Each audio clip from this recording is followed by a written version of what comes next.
like many of us have been taught and conditioned to just get on with things, you know. And sometimes I don't think that's done in malicious. I don't think it's done maliciously. I think there is, like, for me, I appreciate that a man's role in society, in his home, in his workplace, whatever it is, there is a level of responsibility. Like, I think we can be in agreement in that. Like, society 100%. Puts us in a particular position. You know, you grow up in a household, and if you're the eldest boy, by default, you are the man of the house when the father is absent.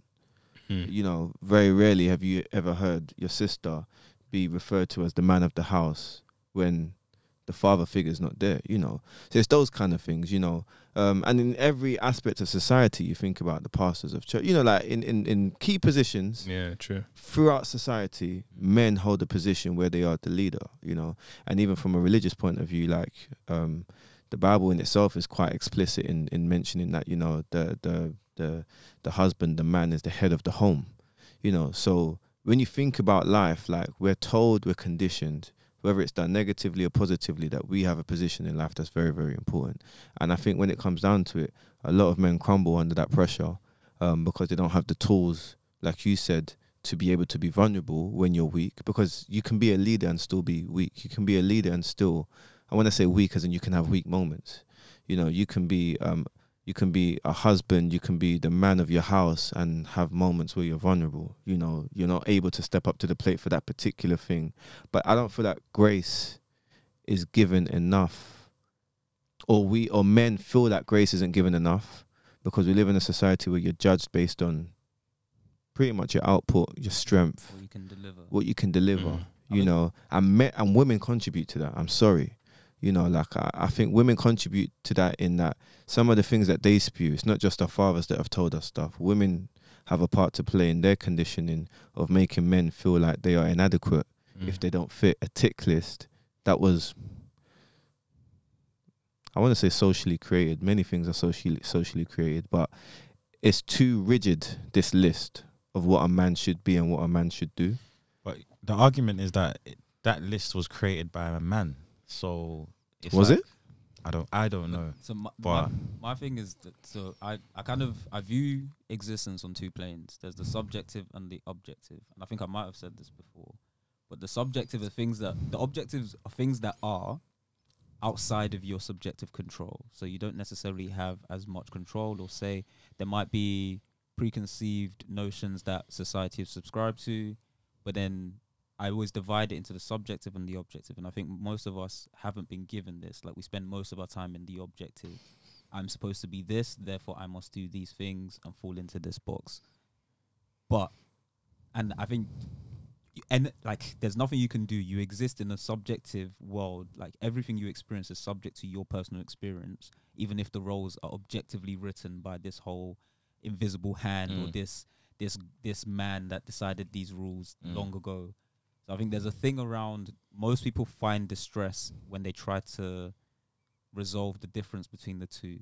So if you spend a lot of your time in the objective world of men are this, and you don't pay enough attention to the subjective nature of your personal experience, the result is distress. And I think there's that to and fro, and people contribute to, like, women contribute to that, men contribute to that objective kind of notion, which really isn't objective, and that's the secret, is understanding. So a lot of things have been said. One of the things I've learned, and it was reiterated to me, it's such a weird thing, but I was talking to a Buddhist monk earlier today, and he brought over a book for me called The Art of Happiness. And we were just having a to and fro, we were talking, and he was talking about how meditation really is the art of letting go. So letting go of preconceptions, letting go of expectations, letting go of the rules you think govern things. And we started talking about vulnerability, and he was like, letting go of the idea that you need to be vulnerable to someone else. Do you know what it feels like to be vulnerable to yourself first? Because when you can do that, then you will better understand how to expect vulnerability to be accepted by other people. Because if you try to be vulnerable to yourself, there are going to be things you can't accept. What does that look like? Being vulnerable to yourself. So in my personal practice, it's being absolutely honest with everything I can and cannot do, with the subjective nature of everything I'm dealing with, even if it's just to be like, oh, that's too much for me to really get into. Because then I have a better understanding. If it's too much for me, for someone else to hear, I already understand this is a heavy thing for me anyway. So there's a bit of, I can provide grace to other people if they can't take that on right now. But I also have a better understanding of, once I start to unload this heavy thing, I have a better way to draw the map to lead someone else to understand it too. But if I don't do that, then I'm existing in this objective world of, you should understand me, I'm being vulnerable to you, but I don't understand the subjectivity of my own vulnerability enough to draw you a clear enough map there. So what exactly am I what exactly am I expecting you to understand? I feel like there's sometimes where like, we expect people to understand our own vulnerabilities more than we do, because we need that. We have a missing piece. That's what we're trying to be vulnerable, so it's a bit foggy and it can be cleared up. But we don't know how to use the windscreen wipers. So how can I even point them out to you? I need you to help me clear it up. I don't know how to direct you to do that. But I'm just hoping you will. I feel like that's an interesting bit where there are some like preconceptions. There's some things that have been passed down that we need to learn how to let go of, so that we can truly be honest with ourselves, so that we can truly be honest when we're being vulnerable, and give people a chance. Because I think that's one thing that I noticed is it kind of ties in with the whole like pressure applied by women, but also the male suicide rate thing. Because for a long time, I made the connection. I was like, yeah, there's a lot of stress, there's a lot of pressure, my personal experiences, blah, blah, blah. But then I took a step back and I was like, how many of us actually know how to do X, Y, and Z to let people in? And also, how many of us are stubborn? Like, I'm very stubborn. If you are not the type of person that will give me the time of day, I don't need to talk to you. Like, it's as simple as that. And it's not even a thing. You can be upset, but I then understand your upset is because you want access to me, not because you want to be useful to my life. That's okay. Be upset.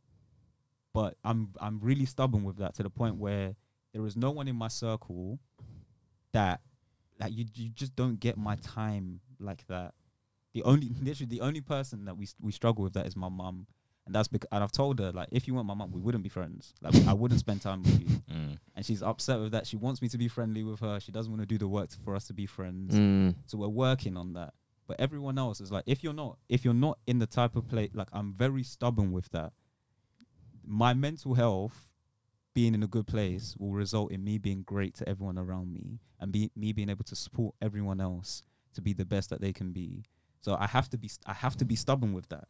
But also that comes from my own personal like vulnerability, because I've learned to be stubborn with myself of like, yes, I can give myself a million excuses to not deal with this, or to not go and figure out what skills, or to not read that book. Yes, I'm busy. I can give myself all the excuses in the world.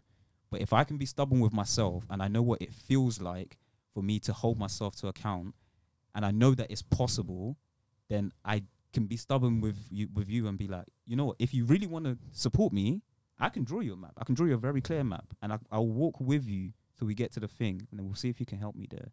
If you don't want to support me, even with me offering that very clear, I'm supporting you to support me, and you don't want to do that, it's okay. We don't have to spend time. But the key to that, though, would be to know what your strengths and what your weaknesses are, which is the key, or to be realistic with where you are, and I think know yourself. I think that's the assumption. The assumption is that you have to have the key first. A lot of us don't know where the door is. I think, like, all these metaphors, Jesus Christ. But a lot, I know what you mean. But yeah, a lot of us don't know what the door looks like for us to even know where it is, for us to even get to it, for us to know what the shape of the key looks like, for us to then search ourselves to see if we have the key. And I think there's all this prep work when it comes to like really digging into yourself. There's all this prep work. Like you said, like no one tells us this stuff. Like even in relation to what Dimeji said earlier, the whole like growing up. I remember my brother broke his leg. It was either his leg or his ankle in secondary school. And because of a previous experience with me in primary school, we're playing football. I went to kick the ball. Someone rolled the ball out the way. I kicked the ground. I didn't feel it. I was just like, oh, what are you doing? This was first break. Did the rest of school, no pain. Got home, took my shoe off, whole sock covered in blood. I didn't remember it because I didn't feel it when it happened. So my mum comes in. Why are you bleeding? I don't know. I got in trouble. I took a few lashings because I didn't know why I was hurt. Why do we have to go through shit like that? What the? Nah, that's Like, mad, honestly, you know? I don't, like, why? I don't understand. So That's another episode. So a couple years later, my brother's in school now. He broke his leg. It was either his leg or his ankle, like a break, not a sprain or. Yeah. And he was so stressed about the response, the whole like, I have to be strong. I can't, like, I'm gonna be in trouble for hurting myself. It's not gonna come with understanding and care. This is toxic. He walked home No way. with a broken leg. Yeah, like, this is what I'm saying. This is so toxic. So the whole thing of like you can't. There's a level of there's an expectation that you shouldn't even hurt yourself, let alone hurt yourself and come home and tell me. So I like, and then also doubled on top of that of like the whole the influence of like a father figure, whether or not they teach you these skills or not. I'm very fortunate and unfortunate in that early on obviously I wasn't taught these things, but then there was a turning point where my dad had some experiences, and through those experiences, the lessons he learned, and I guess I was very lucky that it was like the back end of my teenage years that we started to have conversations that were around opening up, vulnerability, things like therapy, things like actually having conversations about what is your well-being like. Whereas growing up, You say in your teen years. the back end, so literally, That's good. At least you. literally like a couple of months before I was 20. That's all. Yeah. That's It's decent. a lot more than a lot of people. Mine only started when I finished, long after I finished university, like in my 26, I turned 26, 27. That's when I started having those conversations